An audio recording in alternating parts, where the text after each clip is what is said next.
Hey YouTube, thanks for checking out RV Daydream. What you doing? And this is going to be the abbreviated version. This is going to be the version that isn't all crazy long like that little get-together thing that I had yesterday. What have you been up to? I've been riding on a daydream.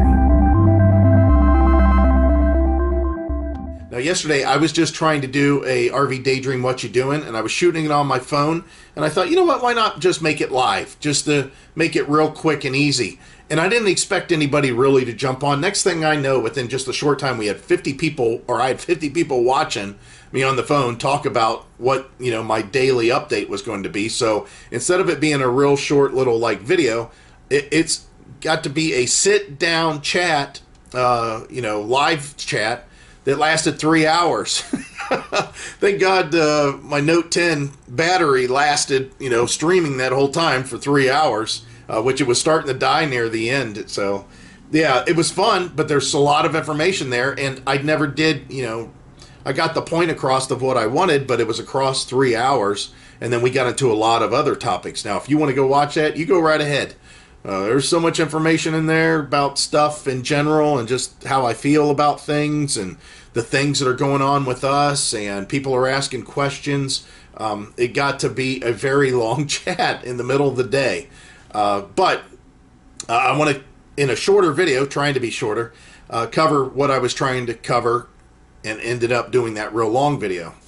The first thing is we may in the future have Heidi's brother talk to him about making more of those extension legs for the RV, for the more ride, the sure step, the steps that we have. In case you get into an uneven situation, our legs only extend so far, and we have a landing, a platform landing that is so tall that is made for uneven ground situations in an RV, so you can step onto it if your steps only come down so far. And this only affects people that have, those steps that are actually supported by the ground. If you have fold-out steps, that fold-out platform, we used it with our old RV because we got into some uneven situations to where the very first step, it was, I don't know, that far to the ground. I could make it, but Heidi was having a hard time getting back up into. So we bought this platform step, which I'll put the link down below for it. It's a Stromberg Carlson or something like that. And it's really nice, and it supports a lot of weight, and it's very stable, very sturdy. Everything about it's great, except it's kind of sharp. It feels sharp, so when you store it, you got to make sure, like if we put it in an RV, I make sure I set it on something inside the RV because it'll scratch around if not. But other than that, it's a great piece. But we can't use it with these steps. Once those steps are down, if they're still that far off the ground, again, trying to keep you in frame here, those legs won't necessarily extend far enough that come with the RV to reach the ground to support the steps, so you can't use those steps. Even if you were real tall and you started stepping on that bottom step, you're going to break it off of its supports that are up top, the hinge basically. And that platform, while it would add and make a fourth step, in our case we have a 3-step system, it's still, the steps aren't supported. So Heidi's brother fabricated, as we talked about in the past, some really long legs, and they slide up in place of what they're supplied with from the factory. The thing is I had to drop them off and get them powder coated. At that point, see if they actually work for what we're wanting to do. I think they will. I really think they will. So that was the first thing. The second thing was I was trying to give an update on our truck cap. Now, we dropped off our truck cap on December 12th, and I'm looking at the calendar here. Yeah, we're February, so in about 7 more days here, so another week, I'll go ahead and give a call out, and if I haven't heard, what's going on with my cap, because essentially we're talking 2 months at that point. And that is right about the time in which I think it should come back. It's about in 2 months' time. So, yeah, I'll give them a call. I don't know, sometime maybe midweek next week. So for the people that are asking, I would love to keep the bed cover on there. Some people are kidding around and during the live chat saying, well, how are you going to do your fifth wheel if you've got a truck cap? That's a whole nother conversation we got into. Yeah, Heidi wants the cat back on the truck. She likes the way it looks, and I agree. I mean, I don't, like I had said in the video, I don't feel strongly enough against having that cap on there to disagree with her. I mean, I don't feel strongly enough about one way or the other, and we paid for it. We might as well use it. That's the way I feel. But yeah, some of the people that talked about have you ever considered a fifth wheel? You looked at them when you were at the RV show, and we did. We kid around and said something, hey, I'd like this fifth wheel. Wouldn't it be nice to have a fifth wheel? And we, get the cap's not on the truck, just put a hitch back there, and it's just talk for the most part. The thing is, we have a new RV that we looked for basically 3 years, and we bought what we thought, or what we still consider, one of the best RVs for us. It just fit so many bills across the board, checked off way too many boxes, and the quality of the unit, is really good for the most part. How picky I am, overall, I'm still really satisfied with it. So the fact that it's new, we want to use it. We want to go out and use it and find out if there's something that we may want to change to at some point. But then again, we might be changing at some point. Again, that's something that we talked about in the live chat. 3 years from now, 4 years from now, 2 years from now, I don't know. When we're actually full-time and on the road, I mean, well, like I mentioned again during the live chat, we might find a place, a location, a situation, something that we're like, why would we want to leave here? This is really nice. We feel comfortable here. We've seen a lot of stuff, and this is it. How about we just stay here for a while? Of course, that's not going to require, a 36-foot fifth wheel or a 39-foot fifth wheel, because you're just sitting. Although the living, there's an argument either way with that.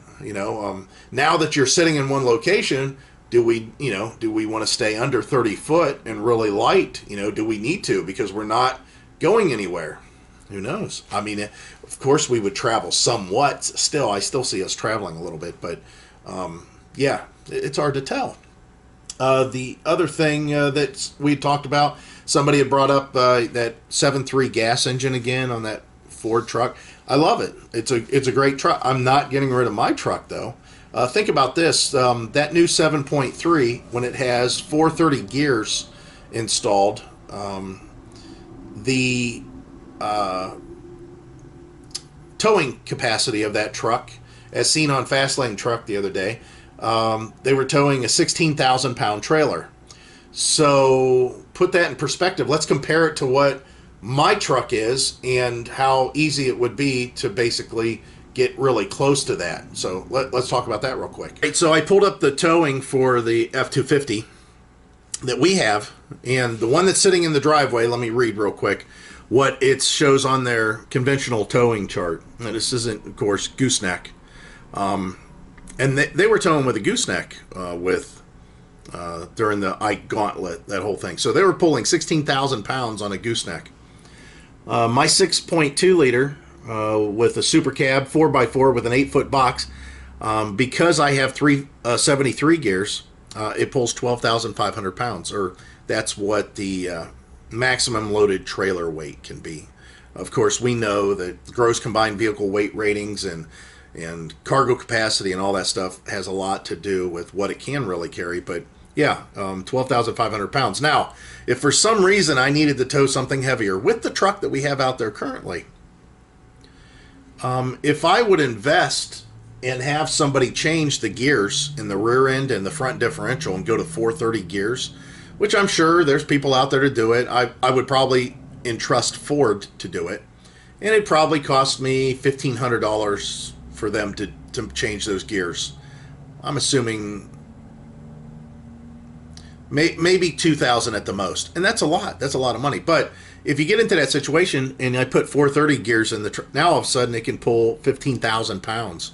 So here we were watching yesterday on Top Lane or Fast Lane Truck, of a 7.3 liter, and it was a crew cab, I think. But it had 430 gears, and they were towing 16,000 pounds. They said that was, for that configuration, pretty much the max that it could tow. and it was a gooseneck. And here, I wouldn't have to do very much for this truck to be able to get pretty close to that if I was going really hardcore with everything. I don't think I would ever go that high, though. I mean, even on the gas engine, it was fun to watch it tow that much.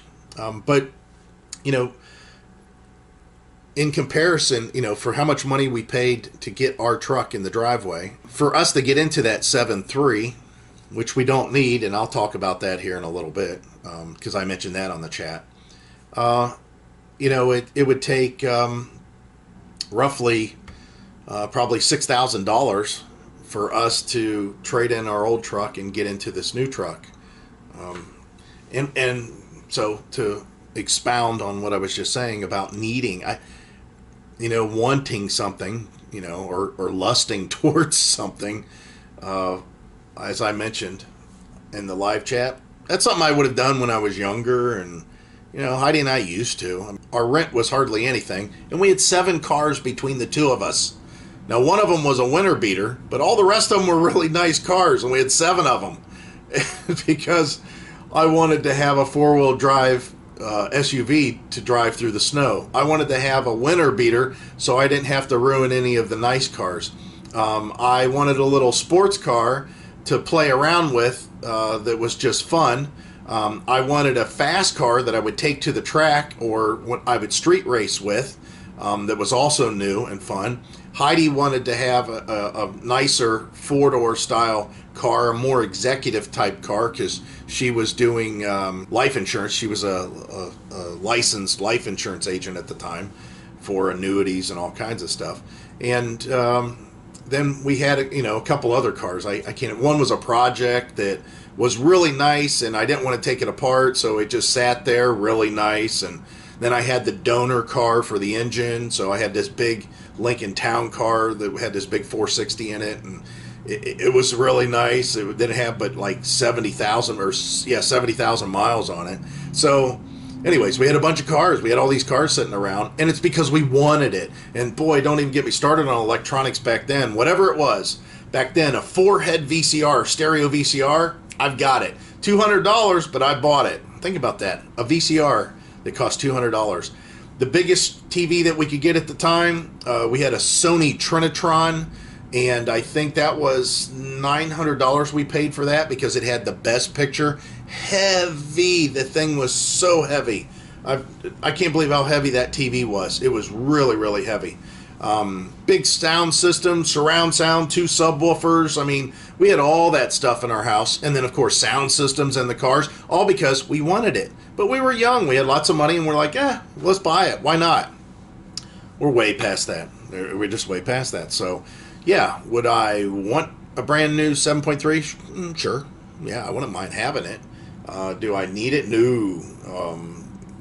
And it's not even close to needing it on any level. So, yeah, we're sticking with the truck and trailer we have. There's no reason not to. That was kind of the general consensus on that chat also.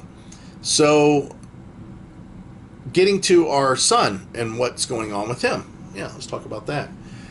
He's, of course, down in the Tampa area.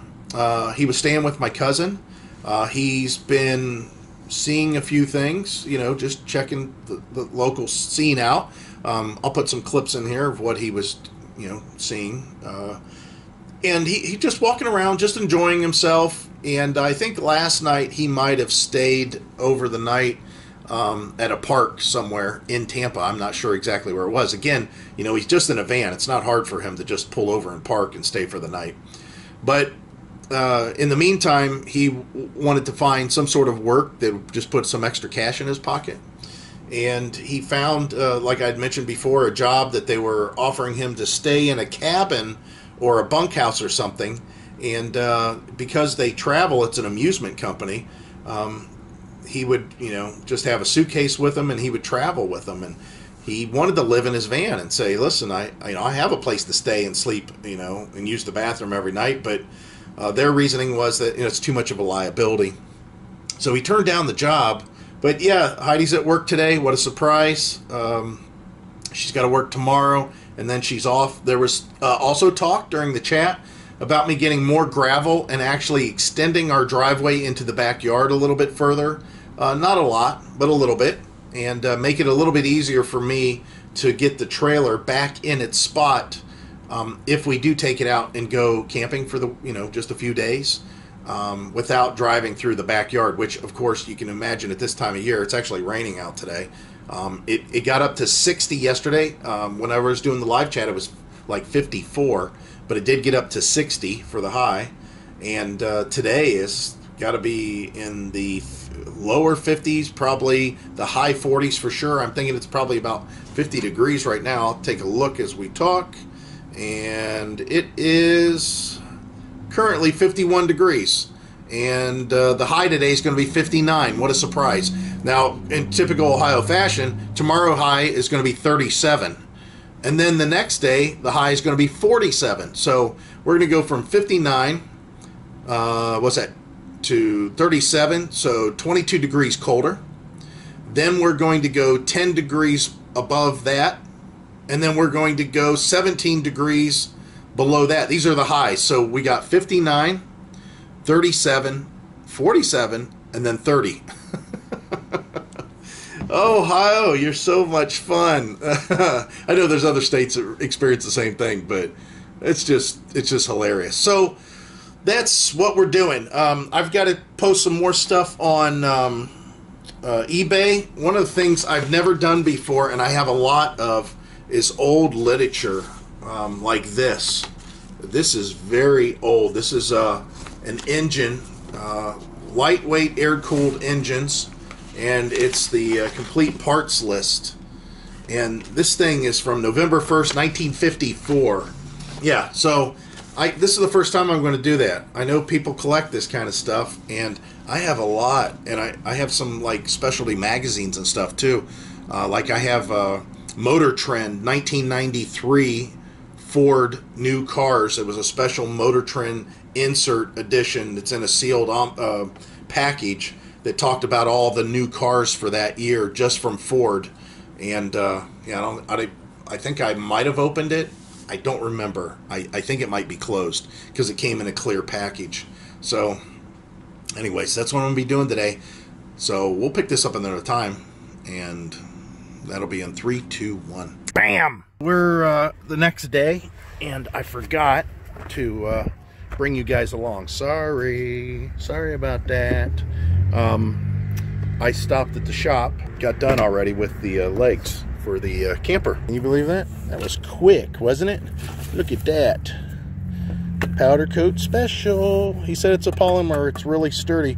You know what's really funny is if you guys look up an RV accessory called Safety Step, which we don't have a Safety Step. We have a different brand.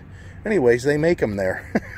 This little tiny, plant in Ohio, in Sebring, Ohio, and they make safety steps. So in this case, with this one, I have to, I've got to take the feet from the other steps and put them on here to make them work.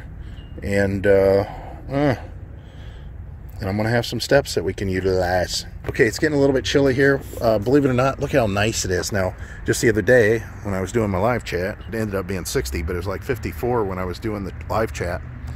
But today, the high is like 30 something, and we've got supposedly some sort of winter weather advisory starting at 7 o'clock tonight until 10 tomorrow morning. A bunch of ice accumulation potential. I don't think it's going to be real bad though. I have a tendency it's not going to be, just have a tendency to think it's not going to be bad at all. Look at my flagpole. It's actually leaning the wrong way, guys. It's leaning to the left. It usually leans to the right. Wonder what's happening there. We got to repaint it, I can see. And yes, I know the flag is a little bit on the tattered side. We know.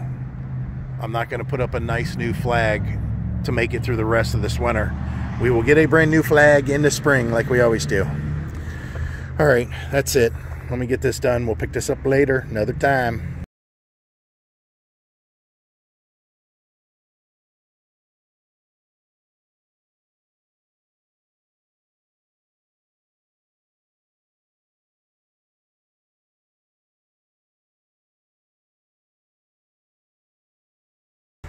Oh, hey, let's say hi to Heidi.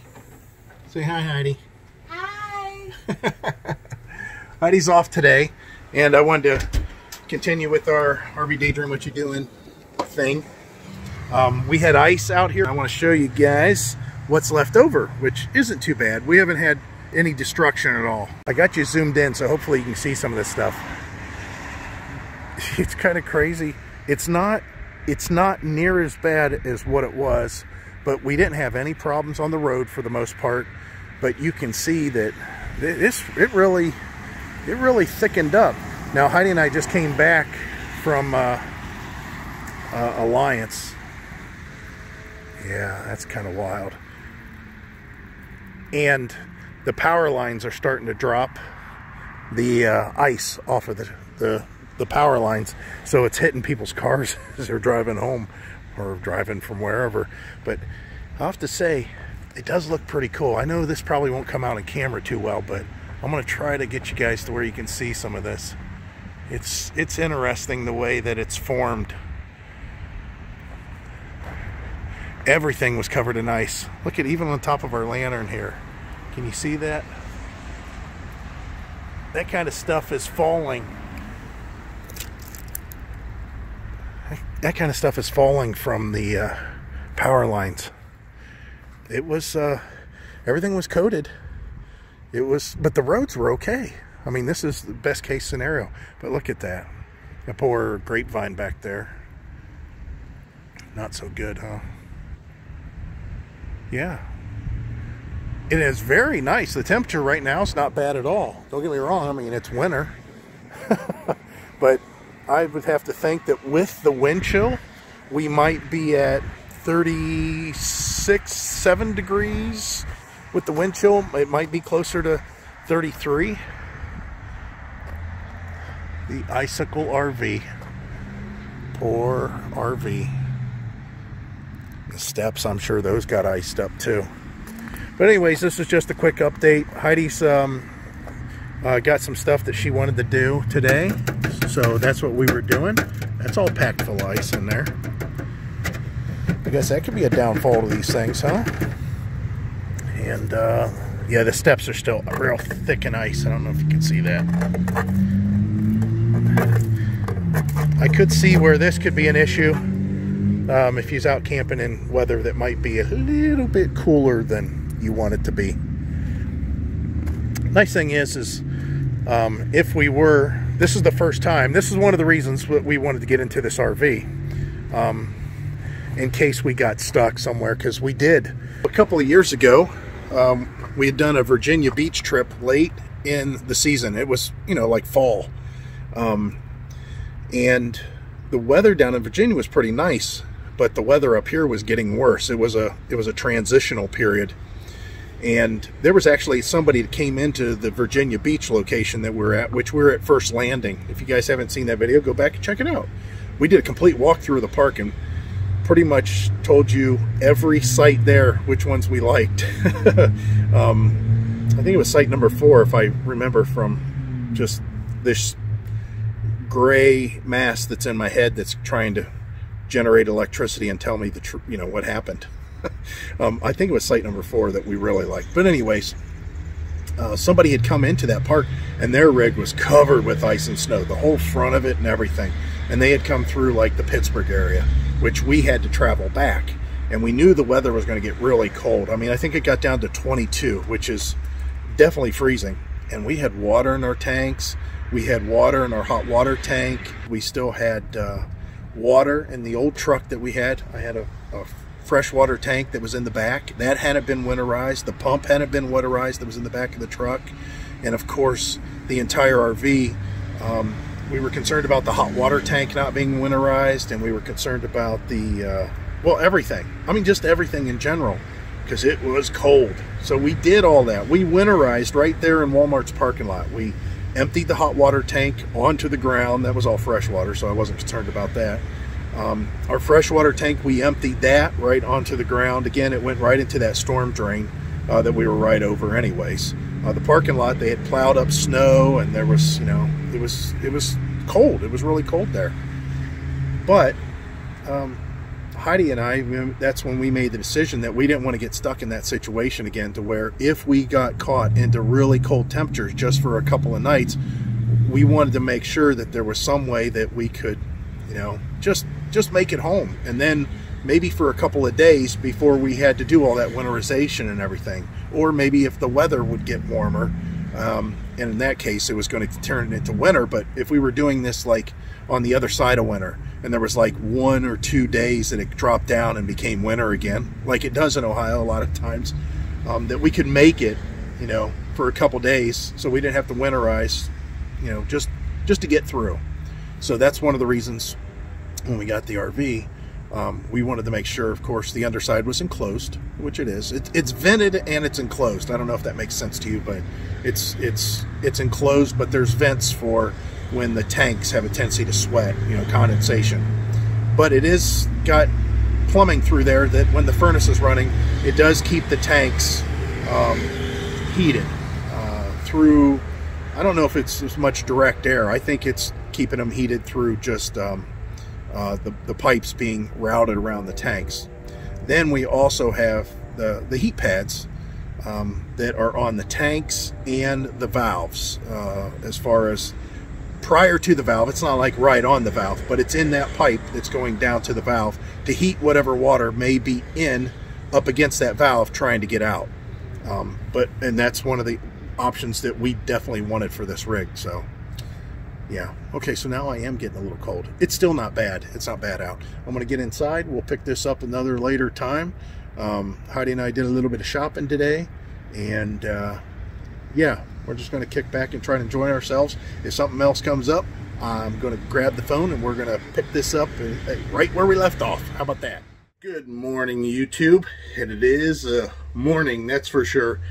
Yeah, lots changed since just the other day. Mostly weather. Had a bit of indigestion, so I got up early, but it's dark. You can see. I think I've been up since 4:45, and I think now, I don't know what time it is, probably real close to 6 a.m. But yeah, the weather changed. The plow trucks have been doing pretty good running down the street, but I had to come out here and put some salt down as the snow came. Had a little bit of I got my pajamas on still. I just have a sweatshirt on top, so it's a little bit chilly. But George over in Holland was saying, hey, show us the snow. Well, we had snow this day. In 2010 we had a total of 36 inches after 3 days of snowfall.